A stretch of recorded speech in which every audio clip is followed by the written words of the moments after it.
कारमधून उतरताच प्रेमी युगल दिसले.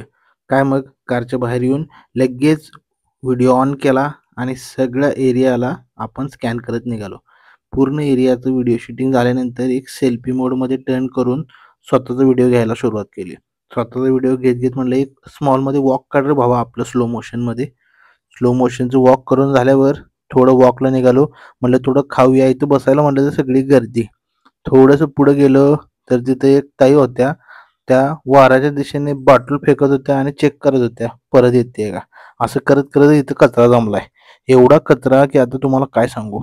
भाऊ म्हणला भावा जायचंय वॉशरूमला. आता भाऊ म्हणलं सोबत तर जावंच लागते भावासोबत.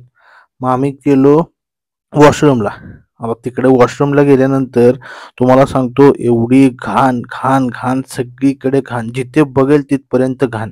मला फक्त पर्यटकांना एकच रिक्वेस्ट करायची, तुम्ही जाताय तिथं घाण करू नका. आणि तिथे जे वेंडर्स आहेत त्यांना पण एक रिक्वेस्ट आहे की बाबा तुम्ही कचऱ्याचं मॅनेजमेंट करा, कुठंतरी कचरा व्यवस्थित ठिकाणी टाका. आणि कोण तिथल्या लोकल अथॉरिटीज असतील त्यांना पण मी रिक्वेस्ट करतो की बाबा ते परिसर स्वच्छ ठेवा. तर तुम्ही एवढे पर्यटक इथे व्हिजिट करतात आणि परिसर स्वच्छ नाही म्हटलं तर खूपच एकदम प्रॉब्लेम होतो. मग काय निघालो रिटर्न. गाडीत बसलो. भाऊ गाडी रिवर्स घेत होता.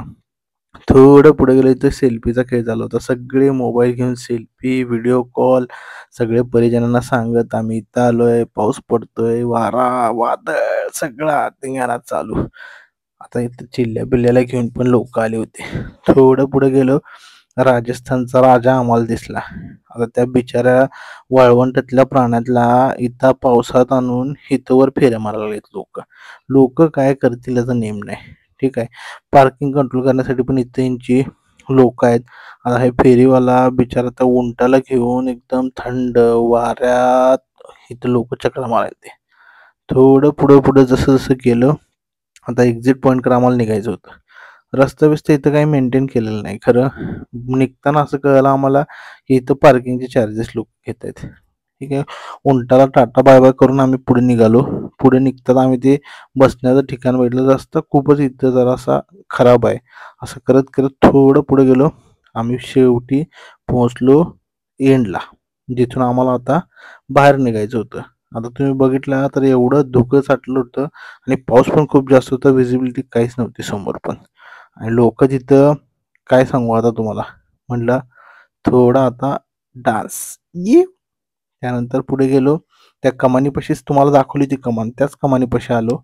इथं भाऊ एक जुडवा भाऊ एक भेटला. त्या भावाने घेतला सेल्फी आमच्या कारच्या समोरच थांबून. मग काय दिले 50 रुपये. तिथून निघालो बाहेर. बाहेर निघून लागलो आमच्या परतीच्या प्रवासाला निघताना भावाला घ्यायचं होतं टुनटुन बारक्या पोरासाठी. तो गेला आत. त्यासाठी इथं वेट करत थांबलो आणि मग निघालो खाली सरळ पुण्याकडं.